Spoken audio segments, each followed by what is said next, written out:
La construction du temple de Dieu. Pourquoi les enfants d'Israël, selon l'ancienne alliance, ont construit des sanctuaires, des tabernacles, le tabernacle à Dieu? Pourquoi? Et quels sont les modèles que ces prophètes ont respectés pour la construction? Voilà ce que nous allons aborder dans cette vidéo. Nous vous prions d'être à l'écoute jusqu'à la fin, de s'abonner à notre chaîne, de partager massivement cette vidéo afin de toucher plusieurs autres personnes qui sont dans l'ignorance par rapport à ces thématiques. Alors, depuis Moïse jusqu'à Salomon, Dieu n'a jamais laissé son culte au hasard. Il a toujours donné un modèle précis à suivre selon l'ordre venant du ciel. Donc, la construction, que ce soit du tabernacle, que ce soit la construction de David, tout ceci a été un modèle de Dieu.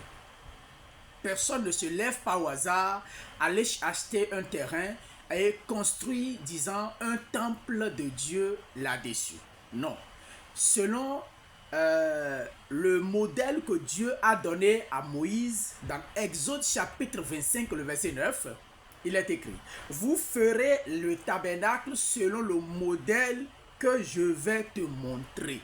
Le modèle que je vais te montrer. Qui est en train de parler? C'est Dieu qui parle au prophète Moïse en lui disant qu'il est obligé de respecter le modèle qui lui sera montré. Donc, lorsque vous lisez Exode chapitre 25, le verset 40, il dit quoi? Fais tout d'après le modèle qui t'a été montré sur la montagne. Donc, après que Dieu lui a montré le modèle, il vient encore préciser que ce modèle doit être respecté. Et rien n'est improvisé. Chaque détail vient de Dieu. L'âge, le chandelier, l'autel, les rideaux, tout cela, toutes ces constructions ont été un plan, un modèle venant de Dieu. Le modèle céleste. Voilà pourquoi nous parlons chaque fois du modèle céleste. Lorsque nous revenons dans la Nouvelle Alliance a témoigné dans Hébreux chapitre 8, le verset 5, que Moïse fut averti, fait tout selon le modèle montré sur la montagne. Donc Moïse a reçu ce modèle selon l'ordre de Dieu, selon le plan de Dieu qu'il a respecté en son temps. Salomon. Avant que cela n'arrive à Salomon, c'est David qui avait eu l'intention de construire la maison de Dieu, de construire une maison pour Dieu. Et dans 1 Chronique chapitre 28, le verset 19, il est écrit: tout cela m'a été donné par écrit, selon l'inspiration de l'Éternel. Donc, tout le plan que David avait disposé pour la construction du sanctuaire, tout ceci a été une inspiration de Dieu. Et pour être clair, dans 1 Chronique chapitre 28, le verset 11 à 12, David donne à Salomon le plan du temple reçu par qui? Par l'Esprit de Dieu. Donc le plan que David a remis à son enfant Salomon pour construire le sanctuaire de Dieu était un plan reçu de Dieu par David lui-même.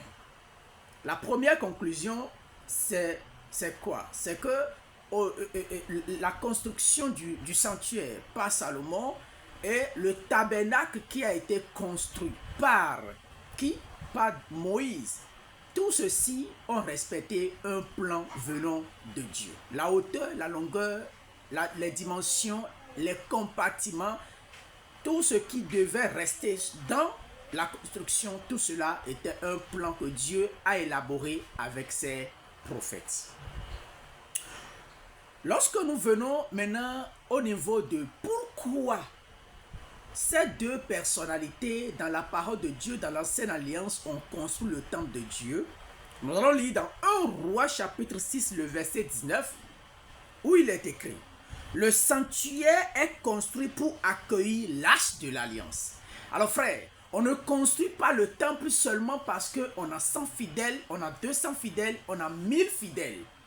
Les fidèles n'ont rien à foutre avec un temple.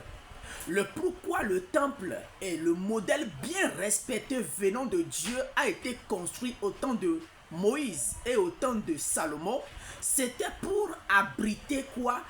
L'arche de l'alliance. Et pour ceux-là qui ne connaissent pas ce que c'est que l'arche de l'alliance, nous allons revenir dans une autre vidéo, vous faire les détails concernant l'arche de l'alliance et ce que ça représentait au milieu des enfants de Dieu.